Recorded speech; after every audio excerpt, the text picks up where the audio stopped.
Hello and welcome to Spotlight on Education. I'm Dr. Jon Kopko, Superintendent of East Brunswick Public Schools, and your host for the program. This is our final edition of Spotlight on Education for this school year, and for the next half hour we're going to take a look at some of the interesting and exciting things that took place in our school system during the past year. We hope you enjoy this segment.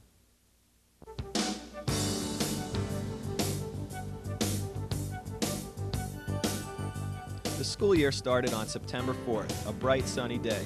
We watched smiling children emerge from school buses, looking happy to be back to their classrooms. We also greeted Laura McMillan during her first day as principal of Bauman Rose School.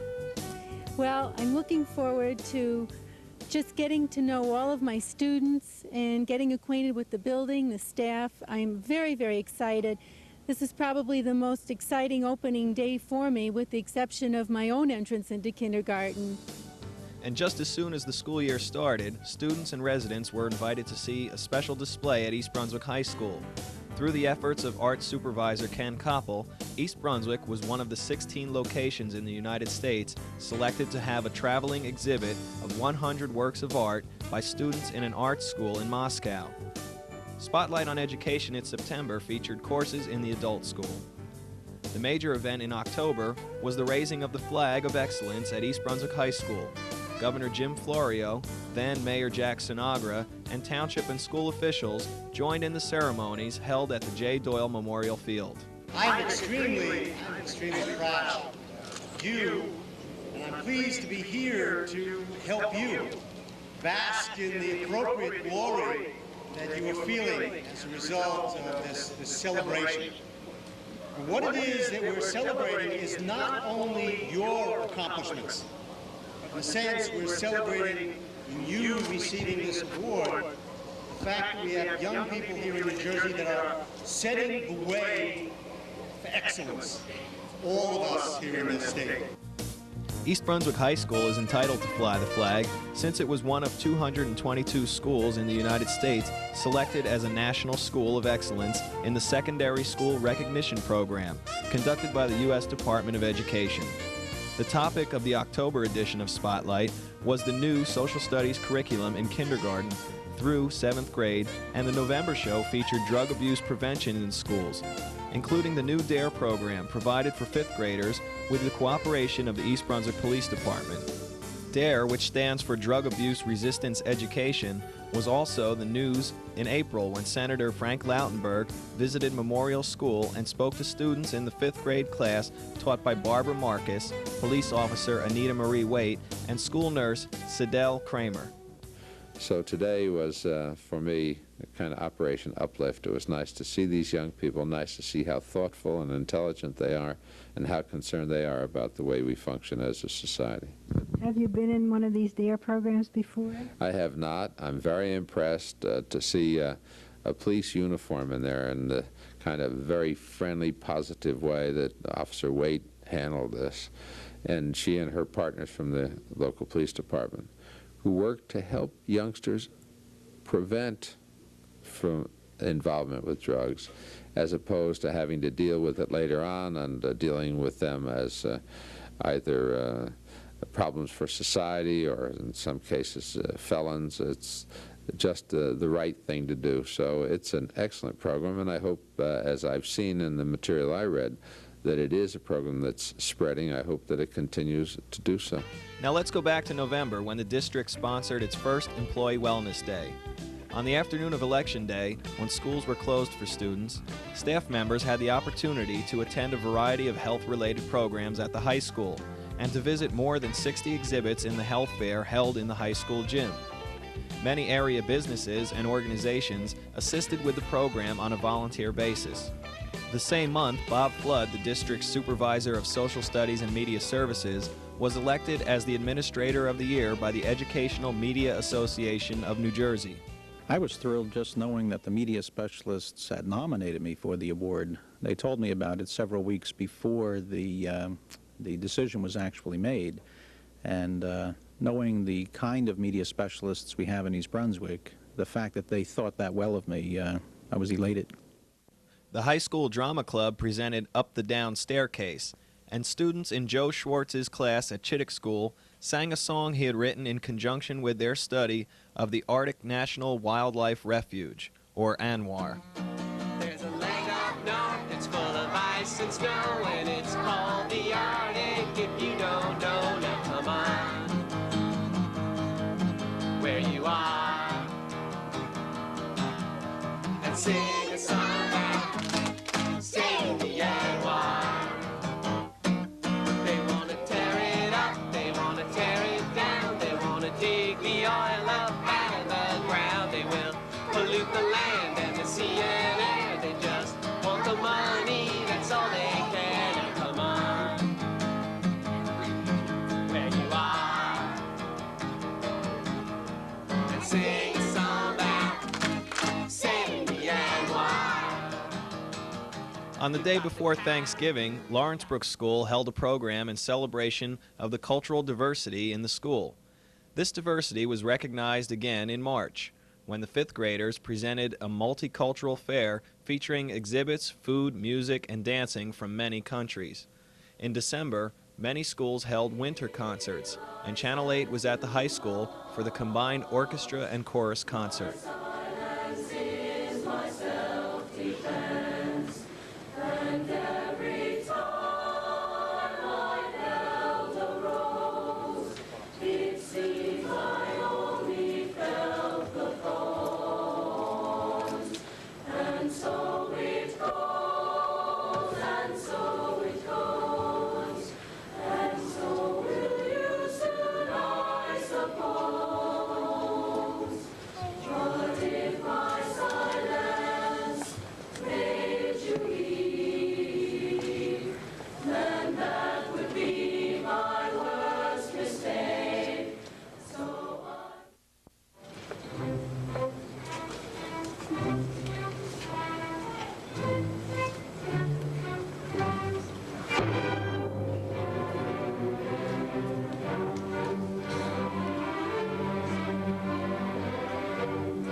The title of the December spotlight was Belcorn Central School, Partners in Education.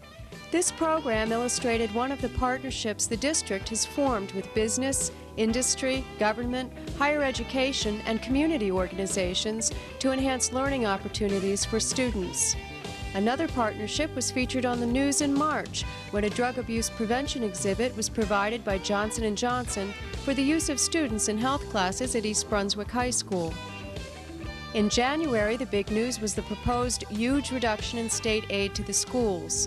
Dr. Kopko joined with other superintendents of schools in Middlesex County to protest the impending cuts, and school and township officials, including then School Board President Dr. David Seiden and Mayor Ira Skowski, cooperated in efforts to have the aid restored. Our aid was reduced to zero, in fact, from 6.2, about $6.25 million last year, down to $0 this year, and that would have a devastating effect on this town. It would critically hurt the school system in terms of programs that we could offer, and at the same time result in massive tax increases. Okay, and Mayor Skowski, as soon as that reduction was announced, you immediately became involved in trying to develop a cooperative working relationship with the schools. And why did you think that was so urgent? Amy, I was very, very concerned that the individuals that would lose out with a $6.25 million reduction in the school budget were not just the taxpayers. It would have been the residents, students of East Brunswick. And I was concerned that something had to be done, and some cooperative effort between the Board of Education and the township would have to be done for us to get that $6.25 million put back into the budget. Obviously, with my relationship with Dr. Seiden and other members of the Board of Education, I felt it was important that we work together as one, because by working together as one, we could provide a united front to express our views to Trenton. It was successful, and again, I compliment the Board of Education for working together with the township, and I hope that the township will work together in the future to continue this type of cooperative effort. Their work, supported by a massive letter-writing campaign by parents and other township residents, was successful, and Governor Florio provided new state aid figures. The Board of Education held the annual public hearing on the proposed budget in March, and at the beginning of April, the East Brunswick Education Association, the East Brunswick Principals and Supervisors Association, and all the PTAs in the district co-sponsored a rally in support of the schools. The theme of the program was Continue the Excellence, and State Senator Jack Sinagra, Assemblywoman Harriet Durman, Assemblyman Jeff Warsh, and East Brunswick High School Senior Class President Diana Birnbaum were among the speakers. What's happening today, and the reason that it's a shame that we actually have to have a rally in East Brunswick, considering how proud our residents are, how proud everybody is of the excellence within our community. But we're pitting seniors who children aren't in school against those of us that have children in school.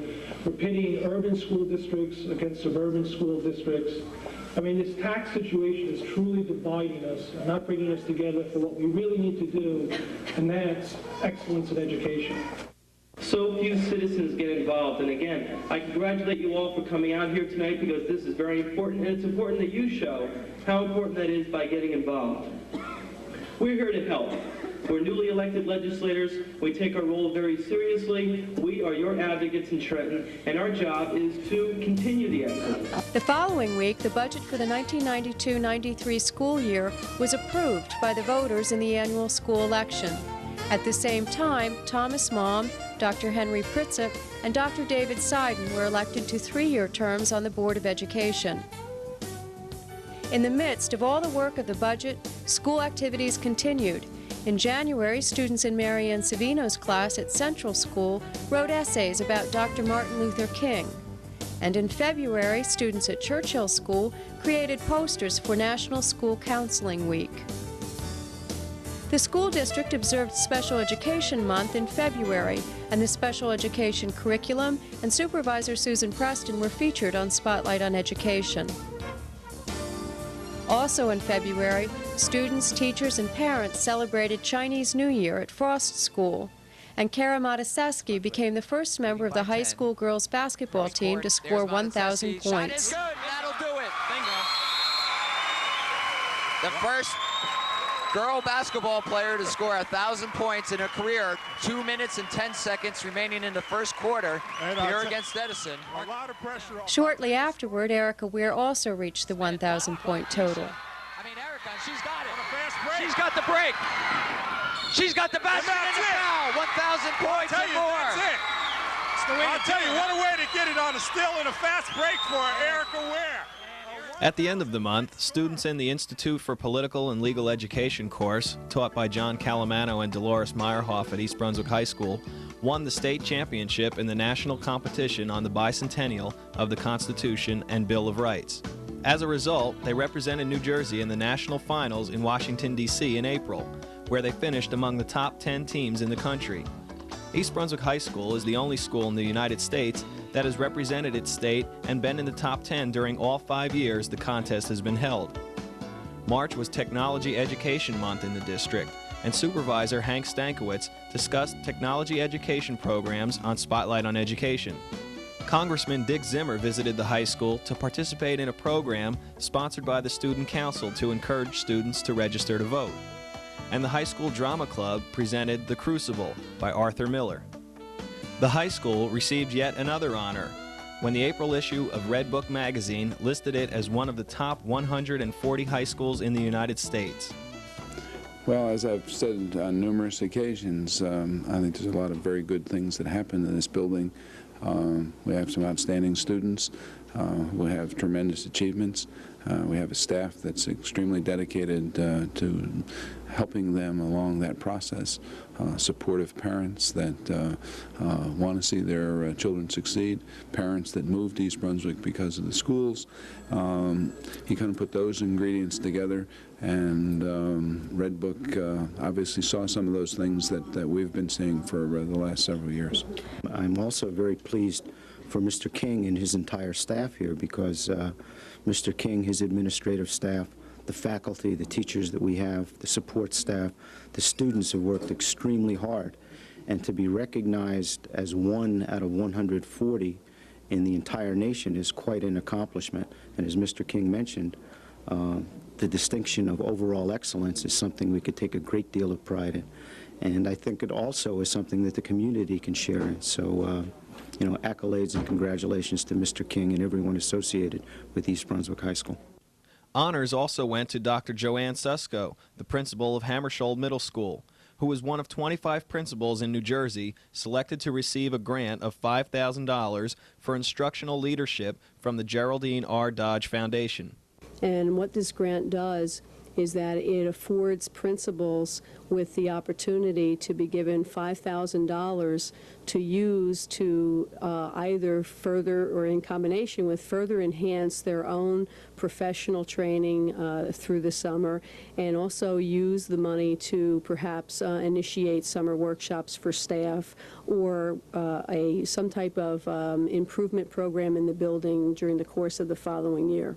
More than 2,000 principals were eligible for this, and this summer she will attend the Harvard Institute for Principals, where she will be one of 100 principals accepted internationally.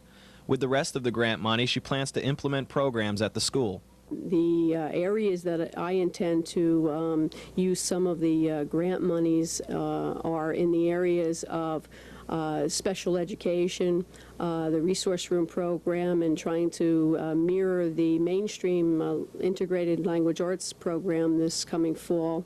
Also, I have some concerns. I'm changing some teams in the 6th grade, and I want to do a little bit of in-service training with the new teams so that they get to know one another as professionals and maybe build some real cohesiveness as a new team of teachers working together. The other areas that we'll also become involved in will be some refresher-type courses in the areas of writing process and different theories associated with language arts.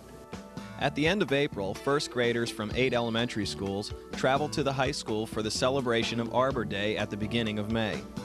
As they arrived, members of East Brunswick High School's SAVE presented the youngsters with programs, buttons, and tree saplings. The program included an introduction by Parks Foreman and New Jersey certified tree expert Greg Hurley, the Pledge of Allegiance by Dr. Jon Kopko, Superintendent of Schools, and an Arbor Day proclamation by Councilman Anthony Riccobono. After the ceremony, the students met some familiar characters, and with the help of Tanya Osnowich, sang songs about trees and the environment. If I could bend, if I could bend, if I could pinch, if I could pinch together, then I could pick up trash from the ground. You got it. If I can hold, if I can hold, if I can move, if I can move, then I will drop that trash in a can so it's not around. That's the whole song. We're going to do a little faster. If I could bend, if I could bend, if I could pinch, if I could pinch, then I can pick up trash from the ground. If I can hold, if I can hold, if I can move. Admissions from 40 colleges and universities traveled to the school for the biannual college extravaganza, which featured seminars for students and staff members and a college fair in the school cafeteria. May was Art and Music Month in the district, and art supervisor Ken Koppel and music supervisor Jerry Kopczynski were the guests on the first hour-long Spotlight on Education. Boys and girls, you know that we had discussed making some clay mugs, all right? And what we're going to do today is start the clay mug. We're going to start it by first making a cylinder out of clay, all right? And to do the cylinder, we have to roll out a slab of clay.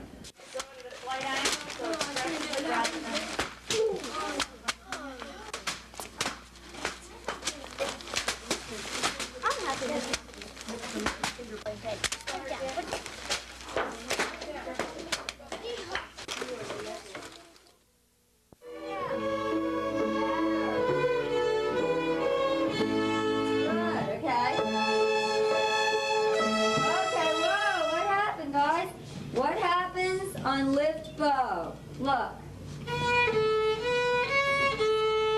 Oops around, circle lift, whatever you want to call it, okay? At the end of every line. Here we go. One more time. Ready? Every little circle lift. Stretch second finger. And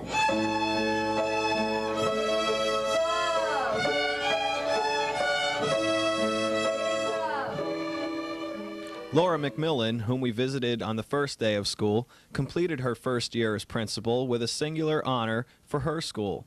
Bauman Rose School is one of the 9 schools in the country selected to receive a Melville Innovations grant. As a result, the school will receive $133,350 over the next 3 years to implement a project entitled Learn to Teach, Teach to Learn. And it's really based on the idea that you never really learn something as well as you do when you have to teach it and present it to someone else. And that's what we're going to have our children doing.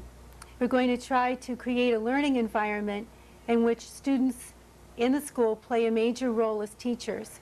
They'll have more control over the learning situation and affect the learning of others.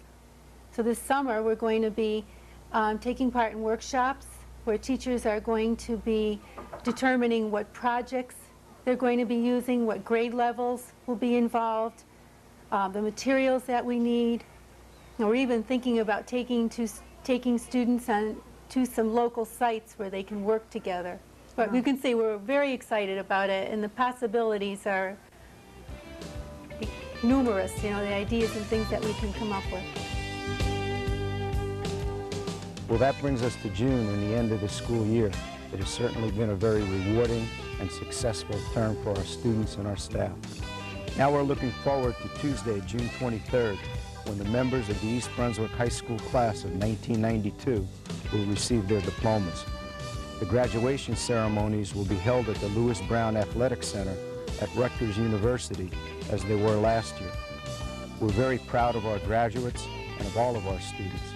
Their hard work, combined with the assistance and support of staff members, parents, and other residents of the community, enables our district to justifiably boast of excellence in academics, athletics, and the arts. On behalf of the Board of Education and everyone associated with the East Brunswick School District, we would like to thank you for contributing to our success. We'd also like to wish you and your families a very happy, enjoyable, and safe summer.